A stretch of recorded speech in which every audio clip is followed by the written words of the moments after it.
For this video, we're going to be creating a third angle projection drawing, or an orthogonal drawing. Now we've saved our work. This little menu here allows us to change what mode we're in. We're currently in design. We want to go down to drawing. Now we want to draw from an existing design, which we've already got open. It will automatically select the work we've got open. Now we want the full assembly, and then the template. I'm going to go from scratch because right now you don't have a template. We want A3. Now it's going to open up a separate tab for the project, and it's asking us to place our work. Now we can change the view we're going to place from, but we want to place from the front view. We can change our scale. So as an example, if you wanted to go maybe 2:1, double the size, or 1:2, so half the size. For the size of our project currently, we can afford to go 1:1. So real size. So okay. Now we can move and place this where we wish, but this is our front view. We now want to do not another base view, but a projected view. And we're going to project off of our front view. So now wherever we move our cursor, it wants to place that view. But up is down and down is up. So this would be the top view because that's where we drilled our hole. And this would be our right view. So we pull to the left and we hit the tick. Now, I like to think of these as baby ducks.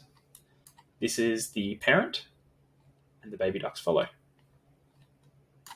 Mama duck, baby duck. And due to the Australian standards, it keeps everything evenly spaced and perfectly in line. So now we can kind of shift our design around to where we want it.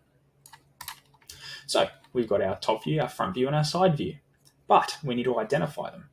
So we want to add an annotation text tool, which is just here. Now we could add them individually, but I find with the spacing, we can just place one big box. And we can place top view, remember all caps, press enter, view, all tabs, side view, and into the space. Now we can move this annotation around until it's aligned the way we like. We can shift some things, and there we go. Everything is perfectly aligned. Now, our next step is dimensions. You have a dimension tool here. We pull this down, it gives us all the types of dimensions that we could want. Now, center mark, we want to use those for where we're drilling holes.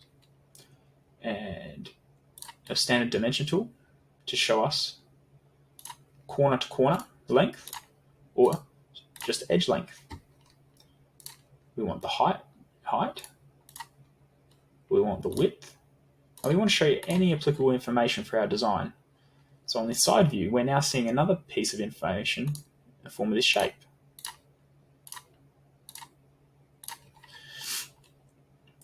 We want to zoom in and we want to show the dimension of our drilled hole, so 5 millimeters.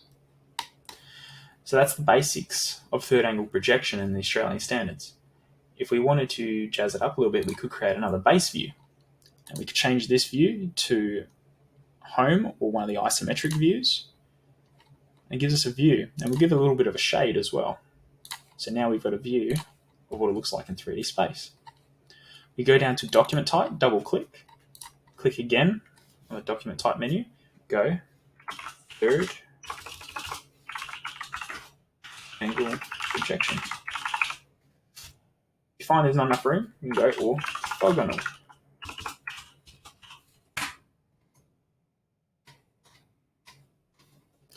And that's the simplest way to do a third angle projection. Now, if we were to go back to our design and make alterations and then hit save, so what we'll do is I will lift that up and save. So we've changed the placement of one of the parts.